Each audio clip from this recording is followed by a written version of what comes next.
Owls in the Family, Chapter 9, Part 1. You can see I've got the Roman numeral for 9. So X means 10. So if we have a 1 before the X, that means we take it away. So 10 take away 1 is 9. Okay, last time I said write true or false, and this was entirely your opinion. There is no right or wrong answer beside each of these events. Number 1, there is a pet parade. Okay, so if this was my opinion, I would say that this would be mostly true. The part about the skunk spraying, I don't think they would have let a skunk in there in the first place. And the part about the Mountie shooting off his gun, maybe not. I think that part's an exaggeration. But there probably could have been a pet parade. So I'm going to say mostly true for that one. And it's okay if you said false. It's your opinion, right? Number 2, parents would let their kid have a lot of wild animals as pets. So just like Billy, do you think that might have really happened to the author or another kid a long time ago, that the parent would actually let the kid have so many wild animals like that? And I'm going to say true, but not if they lived in town. I would say if they lived on a farm, yes, but not in town. That's just too much. The neighbors would go crazy. Number 3, Wool would feel embarrassed. So could an owl feel embarrassed? I'm going to say this one is false. I'm going to say that he exaggerated on that one. We know that animals can feel anger and love and surprise, those basic primary emotions.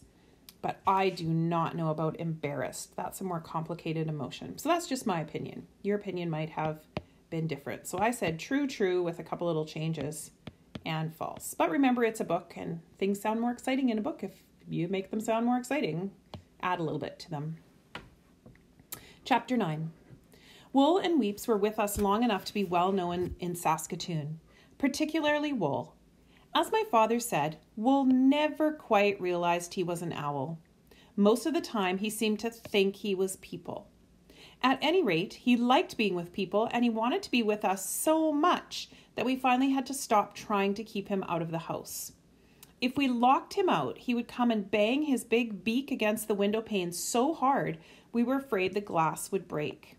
Screens were no good either, because he would tear them open with one sweep of his big claws. So eventually, he became a house owl. He was always very well-mannered in the house, and he caused no trouble, except on one particular occasion. One midsummer day, we had a visit from the new minister of our church. He had just arrived in Saskatoon, so he didn't know about our owls. Mother took him into the living room, and he sat down on our sofa with a cup of tea balanced on his knee, and began to talk to Mother about me skipping Sunday school. So Billy is supposed to go to the part of church that's for kids, but instead of going, he goes off and plays with his friends somewhere. Wool had been off on an expedition, that's like a big adventure, down on the riverbank. When he got home, he ambled across the lawn, jumped up to the ledge of one of the living room windows, and peered in. Spotting the stranger, he gave another leap and landed heavily on the minister's shoulder. Mother had seen him coming and had tried to warn the minister, but she was too late.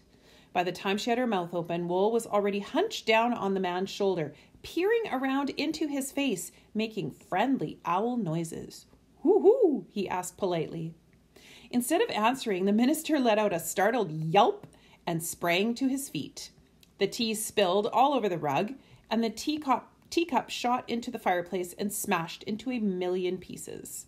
It was all so sudden that Wool lost his balance, and when he lost his balance, his talons just naturally tightened up to help him steady himself. When Wool tightened his grip, the minister gave a wild Indian yell and made a dash for the door. Remember what we talked about, being mindful about that word? Wool had never been treated this way before. He didn't like it. Just as the minister reached the front porch, Wool spread his wings and took off. His wings were big and they were strong too. One of them clipped the man a bang on the side of his head, making him yell even louder. But by then, Wool was airborne. He flew up into his favorite poplar tree, and he was in such a huff at the way he had been treated that he wouldn't come down again till after supper. You can imagine an owl sitting on you, and then all of a sudden the talons grip tighter. It'll be very painful. You probably draw blood. Riding on people's shoulders was a favorite pastime with Wool. Usually he was so careful with his big claws that you couldn't even feel them.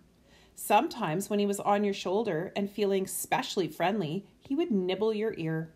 His beak was sharp enough to have taken the ear right off your head at a single bite, but he would just catch the bottom of your ear in his beak and very gently nibble it a little. It didn't hurt at all, although it used to make some people nervous. One of my father's friends was a man who worked for the railroad, and he had very big red ears. Every time he came for a visit to our house, he wore a cap with ear flaps. He wore it even in summertime because, he said, with ears as big as his and an ear-nibbling owl around, he just couldn't afford to take chances. Wool was usually good-natured, but he could get mad. One morning, Mother sent me to the store for some groceries. My bike had a flat tire, so I had to walk, and Wool walked with me. We were only a little way from our house when we met the postman coming towards us. It's the mailman. He had a big bundle of letters in his hand, and he was sorting them and not watching where he was going. Instead of stepping around Wool, he walked right into him.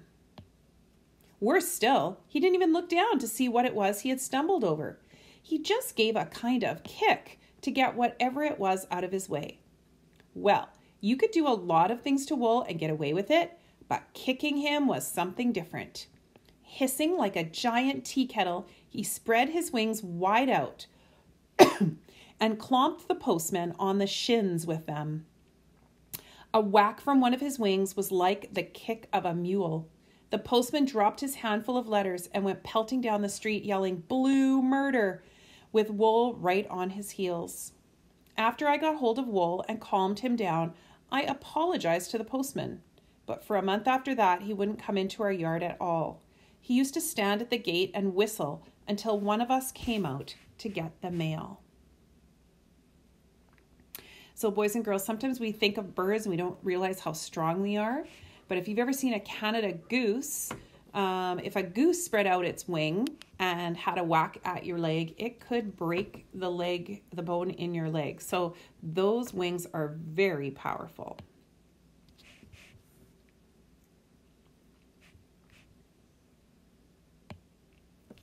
All right, today we're going to talk about what makes this such an interesting book.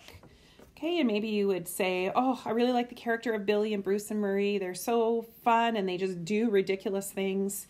I really like the animals in the story. They're so interesting and it's cool to think of wild animals as pets. Or I just really like the adventures that they go on, like having their own cave and that's like a fort. And, they just do all kinds of interesting adventures on their own. And I agree with all those things. But that doesn't always make a book interesting to read. The author is really important, not just in picking these things, but in picking something else. It's the language that he uses, the words that he uses, the way he uses or she uses words together. So the language in a book, the author describes the events using his own style of language. So think about this. So if you and I were to sit down and write a story and it was about the exact same people, the same things happen in the story, and there's the same adventures, same animals, same people, all that stuff, and I sat at my desk and you sat at your desk, would we have the exact same story? No, we wouldn't. And if somebody read yours and read mine, they would say, well, that one sounds like you, Mrs. Rosloff. Or they would say, well, that one sounds like you. How do they know that? It's because of the words we use and the way we put those words together and describe things. So I might describe the cave and describe all kinds of things about, what it looks like and how they built it. You might describe the cave and tell about, a secret compartment that's in the cave, or a good memory that you have from the cave. So we describe things differently. Okay. Now this author is really clever because he uses something called a simile. Okay. It almost looks like the word smile, but it's simile. And this is called a literary device. That means it's like a tool that writers use. Okay. Not all writers use this. There's many literary devices, but some authors are really good at using these and they really like it in their writing. Okay. Now at the beginning of the year, we talked about literary elements: plot, character, problem, solution, theme, conflict, all those things. Okay. Those are the parts of a story, but literary device is how you use the language in the story. Okay. Now here is what a simile is. A simile is a comparison between two things that uses like, so it has to have the word like in it, or it has to have the word as. Okay, that doesn't make any sense to you right now, but it's going to make sense when we look at this next one. Okay, here are some similes from the story. So in this chapter, we talked about wool hissing like a giant tea kettle. So we're comparing two things. What are we comparing? We're comparing the hissing sound that wool makes to the sound of a giant tea kettle. And if your mom or dad has a kettle on the stove, sometimes the kettles start whistling when the water is boiling. It can get quite loud. So think about a giant tea kettle. So we're comparing, we're not just saying the hissing was loud. We're saying it in a more interesting way. The hissing like a giant tea kettle. And what's that word? We said to use the word like or as. So this one has the word like. And this language makes the story so much more interesting to listen to. Here's another one. He looked as skinny as a plucked chicken. That's when wool got all wet in the swimming hole beside the cave. Okay, so what's being compared here? What two things are being compared? He, which is wool, is being compared to a plucked chicken. So that's a chicken with no feathers on. Okay, and feathers, of course, are what makes birds look bigger. If you took the feathers off of a bird, you would be shocked how really skinny they are. And what word is used in the middle? Actually, twice here. As. Okay, so there's another one. Instead of just saying he looked really skinny, that's really boring. He looked as skinny as a plucked chicken. That's not only more interesting, it's kind of funny because you think about what a plucked chicken would look like. Here's another one. They were talking about a whole bunch of ducks on a pond, and the ducks take off. Their wings made a sound like a freight train going over a bridge. So I want you to just take a pause there and see if you can figure out what two things are being compared. Pause your video.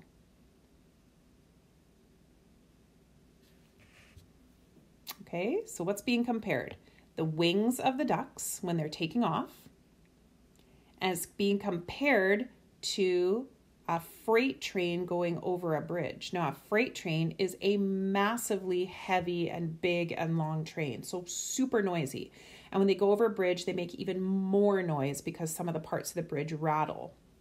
Okay, now what's that joining word? Pause the video, see if you can see the joining word, comparing word. Right, like, there it is. Okay, so instead of saying something boring like, their wings made such a loud sound I had to cover my ears. No, Their wings made a sound like a freight train going over a bridge. So we get that picture in our mind. It makes our mind produce pictures, which is another important part of reading. And the last one. This is when the boys were walking through the poplar bushes and trying to be quiet because they were looking for birds and nests and eggs. The dead sticks crack and pop like fireworks.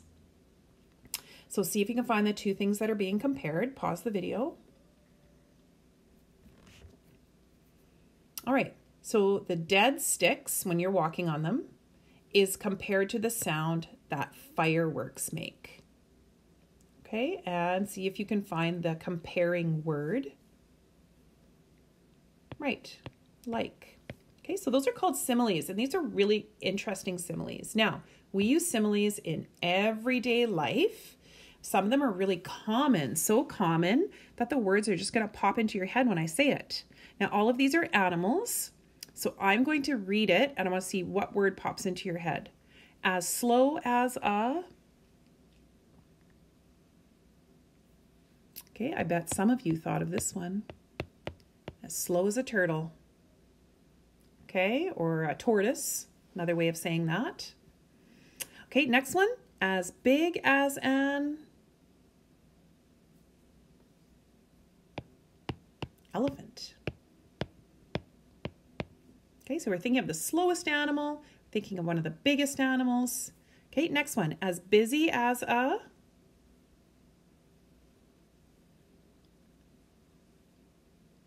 Some people might have thought of this one, bee, as busy as a bee. Some people might have thought of this one, busy as a beaver.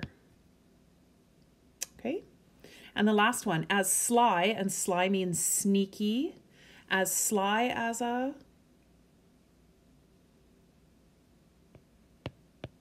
fox. Okay, so those are really common, and there's tons of those. You don't even know that you're using... when you're using them, that's what they're called, but they are a figure of speech. They're called a literary device, okay? All right, your job for today is to make up your own simile, but I don't want a boring one. I want an interesting one. So let's, you're gonna, in the comment box, you're gonna write number 1 and number 2, and you're gonna write his desk. Oh, Mrs. Ratzlaff, use a capital, good grief. Okay, his desk looked like a... You're going to make sure you have a period at the end. So think about somebody's desk that is so messy. But I don't want to say that in a boring way. I don't want to say his desk looked so messy. His desk looked like... What could you compare somebody's super messy desk to? What could have happened to that desk to make it so messy? Okay. And the second one, her hair was as curly as... I don't want to say her hair was really curly. That's boring. Her hair was as curly as... Think of something that's not hair, okay? It has to be something different. An animal, a plant,